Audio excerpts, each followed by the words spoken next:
IPL match number 19 GT versus SRH versus GT toss గెలిచి bowling తీసుకుంది అనమాట. Correct decision తీసుకుంది. బట్ ఎస్ఆర్హెచ్కి ఫస్ట్ బ్యాటింగ్ అడ్వాంటేజ్ అని feel అయ్యే ప్రతి ఒక్కరికి మాత్రం రాడ్ వేసేసింది అనమాట. అది ఎస్ఆర్హెచ్ ఫస్ట్ బ్యాటింగ్ అనే ప్రతిసారి హై స్కోర్ ఎక్స్పెక్ట్ చేస్తాం, దట్టు ఉప్పల్ స్టేడియం. బట్ అది అసలు జరగలేదన్నమాట. ఈ సీజన్లో ఫస్ట్ మ్యాచ్ వాళ్ళు సెట్ చేసిన ఒక మైండ్ సెట్, ఫ్యాన్స్ అందరికి ఇచ్చిన ఒక ఊపు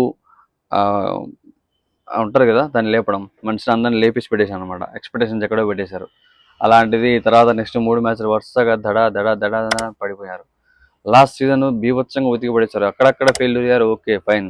బట్ ఈసారి మాత్రం దారుణమైన ఫెయిల్యూర్ అనమాట. కంటిన్యూస్గా ఇంత దారుణంగా ఫెయిల్ అవుతూ ఉంటే ఫ్యాన్స్ అది తీసుకోలేకపోతున్నారు. మ్యాచ్ చూస్తుంటే లిటరల్గా నిద్ర వస్తుంది. కాటేరమ్మ కొడుకుల్లా ఆడతారనుకున్న ప్రతి ఒక్కరికి ఇది పని మంచి కాంతమ్మ కొడుకుల్లా ఆడుతున్నారు అన్నట్లు ఉంది.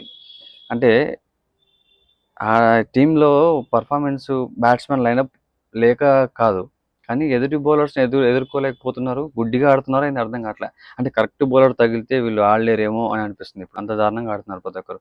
అంటే ప్రతి ఒక్క ఆల్మోస్ట్ ఉన్న బ్యాట్స్మెన్స్ ప్రతి ఒక్కరు మంచిగా ఆడేవాళ్ళే, కానీ నో యూస్. ఎందుకు అట్లా అవుతుందో తెలియట్లేదు. ఏదేమైనా హైదరాబాద్ అయితే మ్యాచ్ దారుణంగా ఓడిపోయింది. వార్ వన్ సైడ్ అయిపోయింది. జీటీ మాత్రం పక్కా ఈజీగా, చాలా కాన్ఫిడెంట్గా, చాలా కంఫర్ట్గా విన్ అయిపోయింది అనమాట. సిరాజ్ మాత్రం బౌలింగ్ ఇరక్కొట్టేశాడు, 4 వికెట్లు తీశాడు. అండ్ సిరాజ్ పర్ఫార్మెన్స్ మాత్రం లెవెల్ పెరిగింది అనమాట. ఫస్ట్ 2 మ్యాచ్లు దారుణంగా కొట్టేసుకున్నాడు. థర్డ్ మ్యాచ్ బెంగళూరుతో బాగా వేశాడు. అండ్ ఇవాళ అంటే బెంగళూరుతో ఫామ్లోకి వచ్చాడు. ఇవాళ ఆ ఫామ్ని కంటిన్యూ చేసుకుంటూ కొంచెం పెంచాడు అనమాట డోసు. అంతా బాగా వేశాడు. అండ్ సాయి కిషోర్ స్పిన్ మధ్యలో మిడిల్ ఓవర్స్లో గట్టిగా ఇచ్చేసాడు, బాగా వేసాడు. అండ్ మన ప్రసిద్ధ్ కృష్ణ కూడా మెల్లగా స్లో బాల్ చేసి కంట్రోల్ చేశాడు. కానీ పవర్ ప్లేలోనే కొలాప్స్ చేశాడు సిరాజ్ మాత్రం పిచ్చగా. బౌలింగ్ అయితే ఇదనమాట, మంచి అటాక్ చేస్తున్నారు. తర్వాత జీటీ విషయానికి వస్తే సాయి సుదర్శన్ వాళ్ళ పర్ఫార్మెన్స్ లేదు. అండ్ మన కీపర్ జాస్ బట్లర్ డక్అవుట్. తర్వాత మన శుభ్మన్ గిల్ ఓపెన్గా దిగాడు కాబట్టి ఆయన కంటిన్యూ చేసుకుని వచ్చాడు. తర్వాత వాషింగ్టన్ సుందర్ ఫస్ట్ మ్యాచ్ ఆడుతున్నాడు ఈ సీజన్లో, అది కూడా జీటీ తరఫున. హైదరాబాద్లో లాస్ట్ ఇయర్ హైదరాబాద్లో ఉన్నాడు మన సుందర్. ఇప్పుడు జీటీకి వచ్చాడు. జీటీ తరఫున హైదరాబాద్లో మ్యాచ్ ఆడడం అనేది సుందర్కి చాలా ప్లస్. ఎందుకంటే హైదరాబాద్ పిచ్చు బాగా అలవాటైంది తెలుసు సుందర్కి.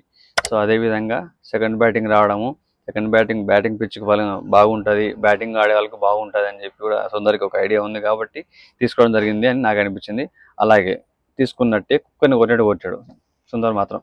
హై స్ట్రైక్ రేటు ఆ టీంలో మంచి స్కోర్ చేశాడు, చాలా బాగా ఆడాడు, చాలా కామన్ పర్ఫార్మెన్స్ అనమాట. సో ఇది ఇవాళ మ్యాచ్.